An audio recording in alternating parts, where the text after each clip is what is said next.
The reality is, reading a book or going to a conference or having a great conversation where you get this golden information, that's all fantastic. But what makes mastery is execution on the ideas, not the ideas. And so no idea works unless you're willing to roll up your sleeves, do the practice, invest the time, put in the effort, do the work. I think we've all observed a lot of people who, they love reading the books, they love showing up at the courses, they do all the online training, and nothing ever changes. And they say, well, you know, I don't know why it doesn't change, why my life doesn't change, why my thinking doesn't change, why my performance doesn't change, why my relationships don't change. Well, it's because ideas don't work if you don't execute on them. Follow your passion first. First. And you gotta sit there and ask yourself, okay, what am I truly passionate about? What do I enjoy doing? And when you feel that way, honestly, I mean, you feel like you've never worked a day in your life. It's the most fun thing in the world. You get up in the morning excited about what you're doing. And you gotta be really honest with yourself about it. If you wake up in the morning and you're dreading going to work, dude, do something else. Do something else. And those are hard decisions to make, but when you make those decisions, it's a very liberating experience, and you find out that the rewards will come. So if you look at the great business builders, you look at any great performer, one thing that makes them great is their grit. One thing that makes them great is their hunger to practice. One thing that makes them great is they are willing to sacrifice. I mean, yes, they're passionate, but did you know the root of the word passion is suffering? You've got to be willing to suffer for your vision. You've got to be willing to suffer to reach the world. You've got to be willing to suffer the ridicule and laughter of your critics and your cynics to get to a place called world class. Comfort zone is dangerous. When you're comfortable, you are at most danger. The comfort zone is somewhere you should never feel comfortable. You should be happy and dissatisfied. Anybody ever tell you, hey, look, you know what? Just be satisfied with what you got. Don't believe them. Get them away from you. You should never be satisfied with what you got. Because the attempt to get more makes you into something better all the time. Don't let anybody tell you, hey man, you know, you should just be happy with, no! You should double your business. Triple it. When you set goals, when you have an intention on something that you want to change about your life, your brain helps you.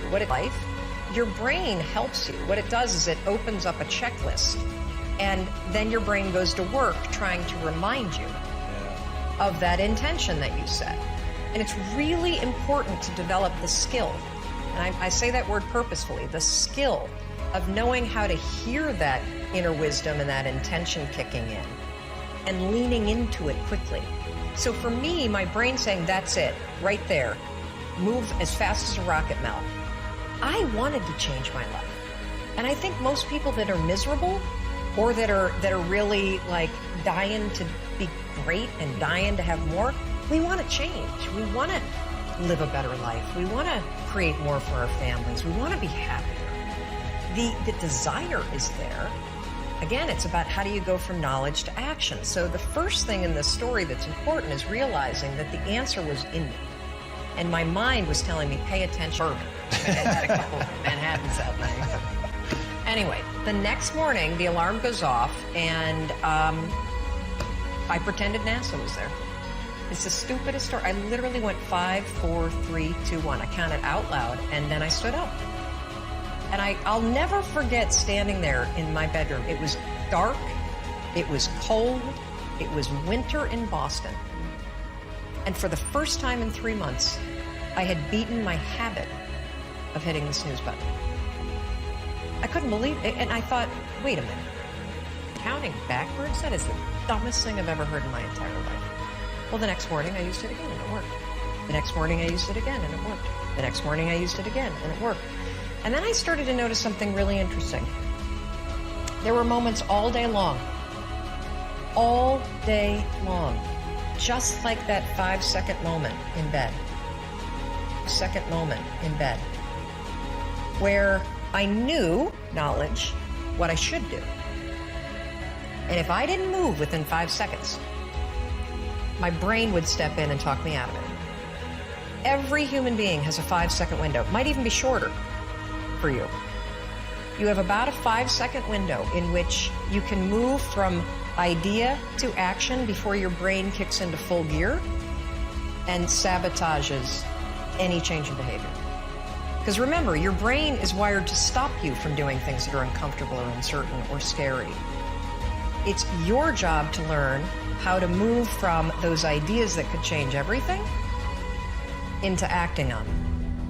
I want you to look at something right now. Think of some major goal you want, or maybe it's one you're already working on and you have experienced a lot of setbacks, a lot of defeats.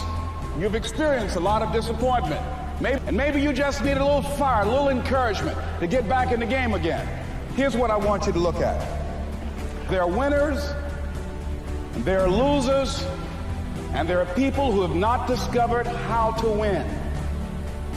And all they need is some coaching. All they need is some help and assistance, just a little support.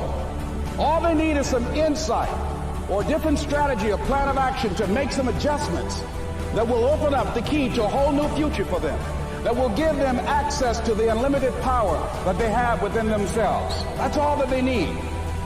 So what I want you to do is think about something you want for you, that's real for you, that's important, that's real for you, that's important for you, that will give your life some special meaning and power.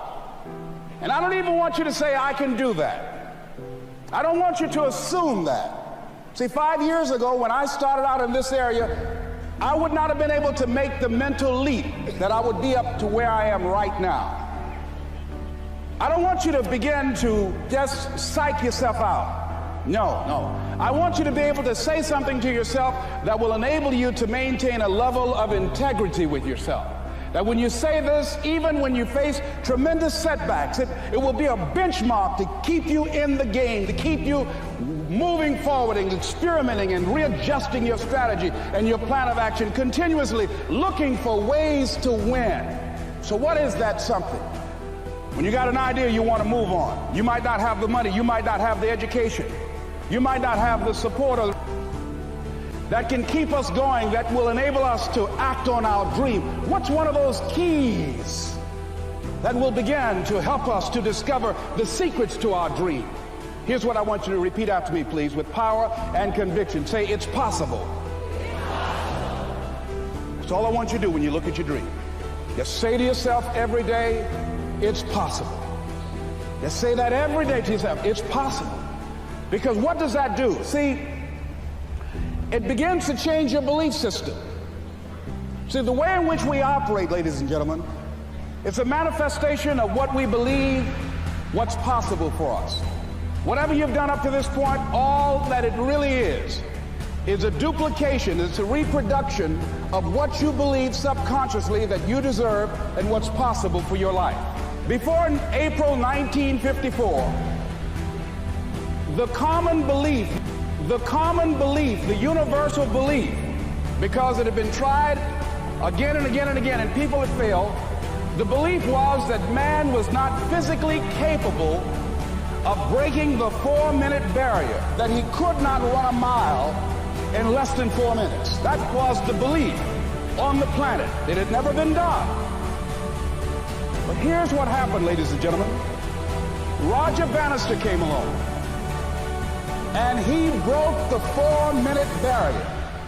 Now here's what's significant about that. Since that time, up to this day, over 20,000 people have done it, including high school kids. What changed? 20,000 people, what changed? Here's what happened when they got on the track. They knew it had been done.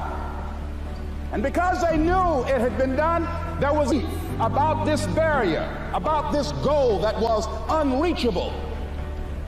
And those 20,000 people got in a race believing, knowing in their heart that someone had done it, that it's possible, that they could do it. And I'm saying that if you know anybody that had some goal, some dream, something they wanted to do, And they did it, then I'm saying that you know in your heart that if someone has done it, then you can do it. It's possible.